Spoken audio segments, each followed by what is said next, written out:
আসসালামু আলাইকুম দর্শক।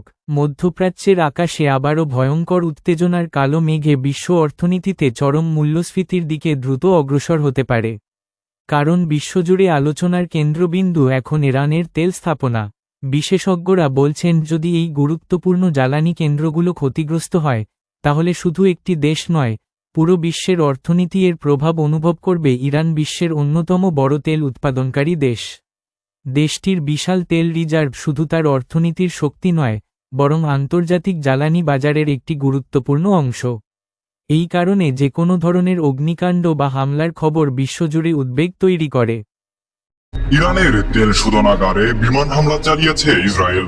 হামলার পরেই যেন মুহূর্তেই বিস্ফোরিত হয় অত্র এলাকা। আগুনের কুণ্ডলী দানবীয় আকার ধারণ করে ফেলে।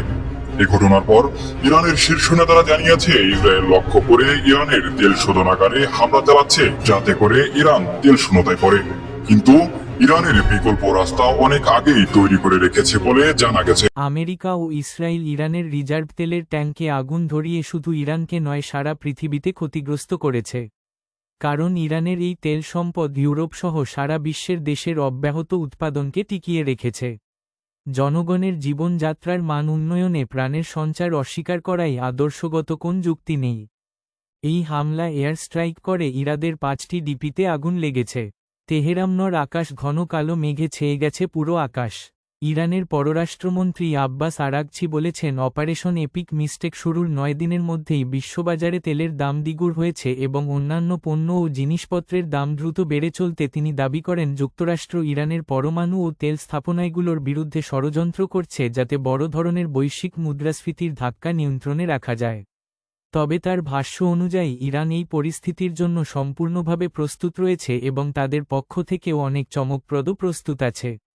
এখন বিশ্ববাজারে তেলের দাম প্রায় $90 প্রতি ব্যারেলের কাছাকাছি, তবে পরিস্থিতি অনুযায়ী দ্রুত ওঠানামা করছে। এর প্রভাব, তেলের দাম বাড়লে বিশ্বে জ্বালানি ও পরিবহন খরচ বাড়ে। খাদ্যপণ্যের দামও বাড়তে পারে। অনেক দেশের অর্থনীতিতে চাপ পড়ে। পরিস্থিতি যদি আরও খারাপ হতে থাকে, তাহলে তেলের মূল্য বিশ্ববাজারে $200 উন্নীত হতে পারে। তেলের মূল্য বৃদ্ধি পেলে তেল আমদানির উপর নির্ভরশীল প্রধান দেশগুলোর মধ্যে সবচেয়ে বেশি ক্ষতিগ্রস্ত দেশ ইন্ডিয়া। বিশ্বের বড় তেল আমদানিকারক। দাম বাড়লে জ্বালানি ও খাদ্যের দাম দ্রুত বাড়ে। 2 বাংলাদেশ প্রায় সব জ্বালানি বিদেশ থেকে কিনতে হয়, বিদ্যুৎ ও পরিবহন খরচ বাড়ে। 3 পাকিস্তান অর্থনীতি দুর্বল, তেলের দাম বাড়লে মুদ্রাস্ফীতি বাড়ে। 4 জাপান শিল্পোন্নত দেশ কিন্তু নিজস্ব তেল নেই, আমদানির উপর নির্ভরশীল। 5 সাউথ কোরিয়া বড় শিল্প অর্থনীতি, জ্বালানি আমদানি বেশি। 6 চায়না বিশ্বের সবচেয়ে বড় তেল আমদানিকারক দেশগুলোর একটি।